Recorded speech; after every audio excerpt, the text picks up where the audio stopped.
Bien ou quoi la MK Team, c'est Ilyes, on se retrouve aujourd'hui pour une nouvelle vidéo, l'analyse du main event de l'UFC 257 entre McGregor et Poirier, mais juste avant cela, j'ai deux petites parenthèses. Dana White nous en a dit plus sur l'avenir de Khabib, le patron de l'UFC a confirmé qu'on pourrait voir le Dagestanais sortir de sa retraite, à condition que les deux combats chez les lightweights de la semaine prochaine lui donnent envie de revenir. Khabib ne laisse pas sa ceinture vacante, ce qui fait que McGregor et Poirier ne s'affronteront pas pour le titre. Et puis vous étiez nombreux à suivre l'UFC Fight Night avec moi sur Twitter, je suis encore sous le choc d'ailleurs de la performance exceptionnelle de Max Holloway.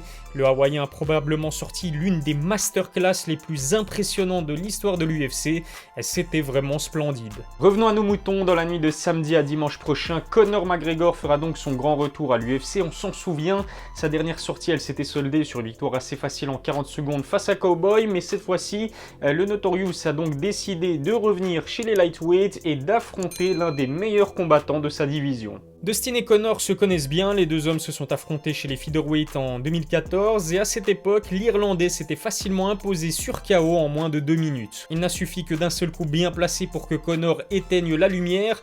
Pourtant les kicks de Dustin Poirier s'étaient montrés plutôt efficaces. Je pense que l'Américain a vraiment sous-estimé la puissance du Notorious. Après cette défaite, Diamond est d'ailleurs retourné chez les légers. Avant même de l'emporter dans l'octogone, McGregor avait battu son adversaire mentalement. Dustin Poirier était apparu très nerveux à la pesée et en conférence de presse. L'Américain a d'ailleurs avoué qu'il s'était laissé déstabiliser par le trash talk de Conor. Dans un épisode UFC Embedded, on a même vu dire Dustin qu'il détestait Conor. Le Notorious a donc réussi à faire croire à l'Américain que ce combat était devenu personnel. Vraiment en termes de bataille psychologique, McGregor est un véritable maître en la matière. Depuis cette confrontation, les deux hommes ont tous les deux évolué. Conor est devenu le premier champion de l'histoire de l'UFC à décrocher 2 ceintures simultanément.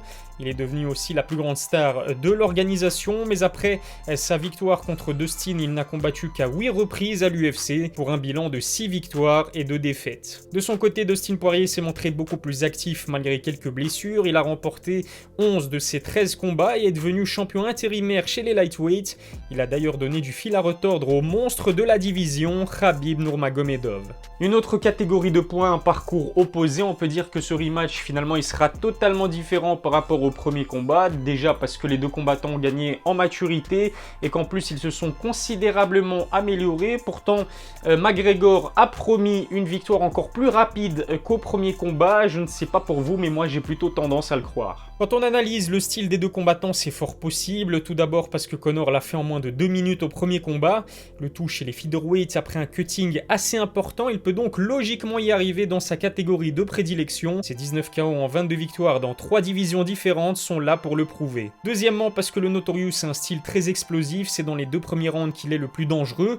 On a pu le voir lors de son dernier combat face à Cowboy, il ne lui a laissé aucune chance, tout le contraire de Dustin Poirier qui a besoin de temps pour passer la seconde vitesse comme un diesel. Au niveau de leurs caractéristiques, McGregor possède une meilleure allonge et il l'utilise parfaitement bien. Dan Hardy en parlait dans ses analyses, quand l'Irlandais frappe, il étire son bras de toute sa longueur, ça lui permettra de toucher Dustin sans réellement s'exposer à d'éventuels contres, d'autant plus que l'Américain aime se tenir proche de ses adversaires lorsqu'il frappe, cela risque de lui coûter un KO face à Conor. Après ce qui s'est passé la première fois, j'imagine que Dustin va entamer ce rematch avec quelques appréhensions, en tout cas, j'ai du mal à le voir mettre la pression à McGregor. Pour moi, la meilleure chance qu'il a de remporter ce combat, c'est de le faire durer le plus longtemps possible. En 2014, on l'a vu utiliser les leg kicks plusieurs fois, il a d'ailleurs fait perdre l'équilibre à Conor à une reprise. Les kicks de Dustin seront son arme principale pour tenir le Notorious à bonne distance. Les deux hommes sont gauchers, c'est donc la jambe droite de McGregor qui risque de passer une sale soirée si le combat tire en longueur. Dustin Poirier est très résistant, on l'a vu face à Dan Hooker ou encore contre Justin Gaethje, c'est un combattant qui n'a pas peur d'encaisser des coups. Il n'a plus été mis KO depuis 2016, c'était face à Michael Johnson. Le problème c'est qu'il se retrouve en face du lightweight le plus puissant de l'histoire, son style de bagarreur va lui poser problème face à un sniper comme Conor. Dustin Poirier n'est pas un knockout artiste comme les McGregor, mais il ne faut pas sous-estimer ses qualités de striking. C'est un combattant avec beaucoup de volume qui n'hésite pas à mettre la pression avec des combinaisons de plusieurs frappes. Sa condition physique très solide peut le faire tenir 5 rounds sans problème. On va pas se mentir, la meilleure chance qu'a Dustin Poirier de l'emporter face à McGregor hors décision, ce serait clairement sur une soumission. Alors on se rappelle qu'il avait été à 2 doigts de passer sa guillotine sur Khabib Nurmagomedov.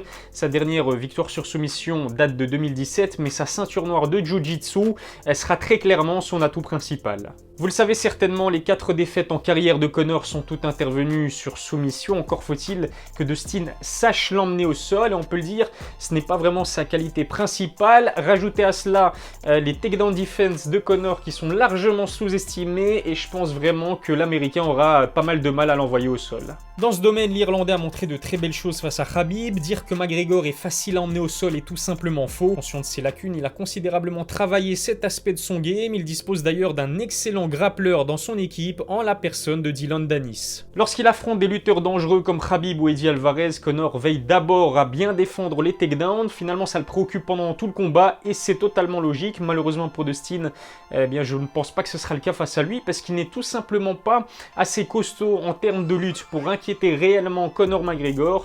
Ça va permettre au Notorious de combattre de manière libérée et d'apporter un bon dosage en termes d'agressivité. Le game plan du Notorious sera assez simple, rester fidèle à lui-même, faire preuve d'agressivité, se montrer patient et accélérer à la moindre ouverture. Il voudra finir Dustin avant le 3e round et il a plutôt intérêt à y arriver.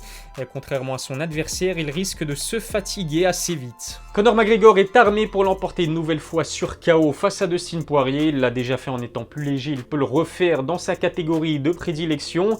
Il aura un avantage en termes de puissance et d'allonge, et en plus de cela, il peut se reposer sur ses takedown defense pour ne pas finir au sol. Dustin Poirier va avoir beaucoup de mal à survivre aux 2 premiers rounds. Par contre, s'il y arrive, je vois vraiment ses chances de l'emporter doubler. On le sait très bien, un McGregor fatigué, c'est un McGregor beaucoup plus vulnérable. Ned Diaz et Khabib l'ont bien compris. John Kavanagh, l'un des coachs de Conor, a annoncé que le Notorious allait perdre du poids progressivement pour arriver à 70 kg. Cela change donc de ses gros cuttings quelques heures avant la pesée. Il devrait donc arriver au top de ses capacités physiques pour ce rematch. L'autre info intéressante, c'est que Conor s'est entraîné dans son club d'enfance du boxing Crumlin Club. Il a pu travailler son anglaise avec son tout premier coach de boxe. Une chance de plus de voir McGregor l'emporter sur KO. La main card de l'UFC 257 devrait débuter aux alentours de 4h du matin heure française, c'est-à-dire que Conor et Dustin Poirier devraient s'affronter aux alentours de 5h du matin. C'est vraiment très tôt. Il faut vraiment voir comment cela va affecter leur organisme, mais les 2 athlètes sont entourés par une équipe de grands professionnels. Je ne me fais pas vraiment de soucis là-dessus.